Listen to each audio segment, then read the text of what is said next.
বরবাদের গান কেন এসকে ফিল্মস থেকে এলো না? এই প্রশ্নটা নিয়ে কয়েকদিন ধরেই সোশ্যাল মিডিয়ায় আলোচনা, সমালোচনা পুরো তুঙ্গে। নমস্কার বন্ধুরা, আমি রূপম চলে এলাম আরও একটা নতুন ভিডিও নিয়ে। বন্ধুরা, আমি জাস্ট নাও পৌশালীদির পক্ষ থেকে যেই পডকাস্টটা এসছে শারিন ম্যামের, সেই পুরো পডকাস্টটা দেখলাম এবং সেখানে খুব সুন্দর গুছিয়ে তিনি উত্তরটা দিয়েছেন যে কেন এলো না, কেন এলো না। এবং অবশ্যই পৌশালীদিকে অনেক ধন্যবাদ এই প্রশ্নটা তার সামনে তুলে ধরার জন্য, এবং তিনিও খুব খুশি এই প্রশ্নের উত্তরটা তিনি দিয়েছেন, কারণ তার মধ্যে জমে থাকা কিছু কথা ছিল। যাই হোক, দেখো, আমার যেটা সব থেকে ভালো লাগলো তার কথাটা শুনে, আজকে সাকিব ভাই হচ্ছে মেগাস্টার, গ্লোবাল স্টার। তার ফ্যান্স সাকিবিয়ানসরা কখনোই এটা দেখবে না বা এটা দেখাটা উচিত নয় যে মেগাস্টারের গান কোন চ্যানেল থেকে আপলোড করা হলো। আজকে ধরো আমি আমার মতামতটা শেয়ার করছি। আজকে রিয়েল এনার্জি প্রোডাকশন হাউস, তারা একেবারেই নতুন প্রোডাকশন হাউস। পরবর্তীকালে কিন্তু অনেক প্রোডাকশন হাউস আসবে সাকিব ভাইয়ের সঙ্গে কাজ করবার জন্য, সেটা রিয়েল এনার্জি ছাড়াও আরও অনেক নতুন প্রোডাকশন হাউস যারা সাকিব ভাইকে নিয়ে কাজ করতে চায় তারাও সাহস দেখাবে।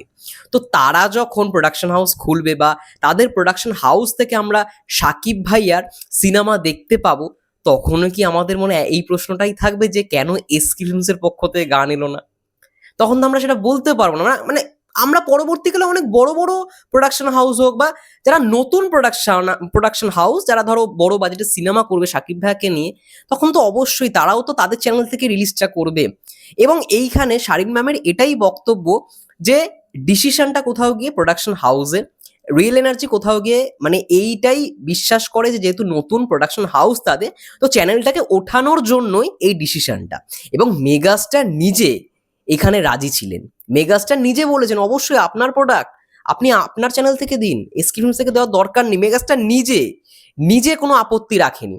তো সেখানে আমার কোথাও গিয়ে মনে হয় যারা আপত্তি রেখেছিল, যেই সমস্ত সাকিবিয়ানরা, তো তাদের একটু বোঝার দরকার। দেখো, আমি যখন ভিডিওটা বানিয়েছিলাম এসকে ফিল্মস থেকে মানে আসা উচিত কি না, আমি এটাই বলেছিলাম যে আমরা রিকোয়েস্ট করতে পারি, আমরা কখনোই অর্ডার দিতে পারি না, তাই না? মানে একজন প্রডিউসার, তারা মানে for the first time Sakib ভাইকে নিয়ে এই লেভেলের ছবি বানাচ্ছে, এই এত বড় গ্র্যান্ডারের, এবং সিনেমার বাজেট 15 কোটি প্লাস। এই ইন্টারভিউ থেকেই আমি জানতে পারলাম, এই পডকাস্টটা থেকেই আমরা জানতে পারলাম। তাহলে ভাবো, আজ পর্যন্ত কোনো প্রডিউসার কিন্তু এত বড় রিস্ক নেয়নি, তিনি কিন্তু রিস্ক নিয়েছেন। তো অবশ্যই না, তাদের ডিসিশনটাও তো আমাদেরকে মানতে হবে। তোমরা 4K রেজলিউশনের মানে কন্টেন্ট চেয়েছিলে, 4K তে কন্টেন্ট আসুক, 4K তে যেন গান আসুক, সেটা কিন্তু তারা করেছে। কিন্তু মানে তারা এটা বলছে, ম্যাম নিজেই বললেন, শারিন ম্যাম নিজেই বললেন যে যেহেতু নতুন একটা channel real energy production house এবং প্রীতম হাসানের চ্যানেল, প্রীতম হাসান বারবার তাকে বলেছে যে আমার নিজের সন্তান, আমার প্রথম, মানে বারংবারই যখনই গান বানাই দিয়ে দিতে হয়। তো সেই জায়গা থেকে প্রডিউসার ম্যাম বলেছে যে ঠিক আছে, তুমি তোমার চ্যানেল থেকেও ছাড়ো, আমি আমার চ্যানেল থেকেও ছাড়ছি, পরে দুজনেরই সাপোর্টটা আসবে। ঠিক আছে? তো এটাই হচ্ছে ব্যাপার। তাদের নতুন প্রোডাকশন হাউস, তারা তো চাইবেই না যে তাদের চ্যানেলটাও একটু ভিউয়ারশিপ হোক। এবং এটা সব থেকে খুব লজিক্যাল কথা বলেছেন যে সাকিব ভাইয়ের ফ্যান, সাকিবিয়ানসরা কখনোই ম্যাটার করে না যে কোন চ্যানেল থেকে আসছে। যে কোনো চ্যানেল থেকে আসা মাত্রই সেটা ট্রেন্ডিংয়ে যায়, সেটা আমরা জানি যে একটা মানে ভাইরাল হয়ে যায়, এবং গানটা 1 মিলিয়ন ভিউজ খুব কম সময় হয়।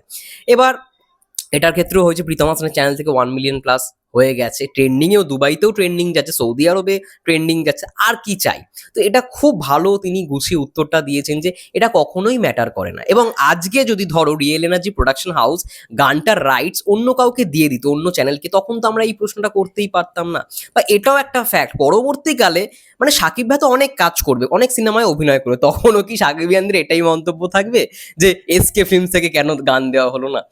ধরো একটা নতুন প্রোডাকশন হাউস বরবাদের থেকেও বড় ছবি করলো, 20 কোটি 30 কোটি, বাংলা ছবির মার্কেট যদি সেই জায়গায় যায়, 20 কোটি 30 কোটি মিনিমাম হবেই হবে। তো তখনও কি আমরা বলবো যে এসকে ফিল্মসের পক্ষ থেকে কেন গান দেওয়া হলো না? এটা একটু কেমন শোনায় না? যাই হোক, খুব ভালো লাগলো তার মানে বক্তব্যগুলো শুনে, খুব ভালো লাগলো তার উত্তরগুলো শুনে। এবং এটা একদম ঠিক কথা, আমি কোথাও গিয়ে মনে করি যে আজিম হারুন স্যারই এই ডিসিশনটা নিয়েছেন।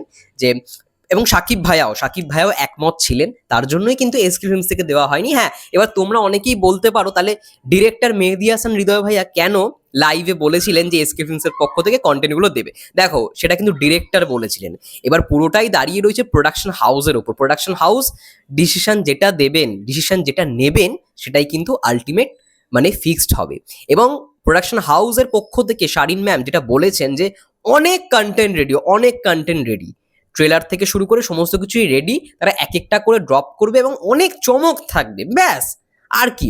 তো এটা কখনোই এটা নিয়ে সমালোচনা করাটা উচিত নয়। আমার কোথাও গিয়ে মনে হয় যে এটা প্রোডাকশন হাউসের ডিসিশন, প্রোডাকশন হাউস যেটা ডিসিশন নেবে অবশ্যই সেটা ঠিক। এবং সাকিবিয়ান যারা যারা দেখা তারা অবশ্যই গানটা খুঁজে হোক, গানটা বার করে হোক, দেখবেই দেখবে। এবং দেখো সেটাই হয়েছে, গতকালকে সেটাই হয়েছে। হ্যাঁ, সেই ভিউয়ার্সটা হয়নি যেটা এসকে ফিল্মসের পক্ষ থেকে হতো। কিন্তু দেখো, বারংবার যদি এসকে ফিল্মসের পক্ষ থেকে হয় না, সেটা তিনি নিজেও বলেছেন যে এসকে ফিল্মসের অনেক সাবস্ক্রাইবার, সেখানে সাকিব ভাইয়ের বহু অডিয়েন্স রয়েছে, বহু সাকিবিয়ান্স রয়েছে। তো সেটা হয়নি, ঠিক আছে। কিন্তু নতুন প্রোডাকশন হাউস, তাদের যেহেতু চ্যানেলটা নতুন, তো তারাও তো চাইবে না তাদের চ্যানেলটাকে দাঁড় করানোর জন্য। তো এটাই হয়েছে। এবং ভালো করে লক্ষ্য করে দেখো, আজ থেকে 1 মাস আগে আমি আর কৌশালী দিয়ে একটা ভিডিও বানিয়েছিলাম এক্সক্লুসিভ ভাবে, বলেছিলাম সেখানে গান কোন চ্যানেল থেকে ড্রপ করা হবে। তখনই কিন্তু বলে দিয়েছিলাম যে রিয়েল এনার্জি প্রোডাকশন থেকেই কিন্তু গান ড্রপ করা হবে। যাই হোক, এটাই মূল বক্তব্য ছিল। আমি কারোর মানে ইয়েতে বলছি না, যেটা ফ্যাক্ট সেটাই আমি তোমাদের সামনে তুলে ধরলাম। যাই হোক, এটাই ছিল মোটমাট ভিডিও। তোমাদের কি মন্তব্য অবশ্যই কমেন্ট করে জানিও, তোমাদের মন্তব্যটাও আমি জানতে চাই। ততক্ষণের জন্য সবাই ভালো থেকো, সুস্থ থেকো, টেক কেয়ার।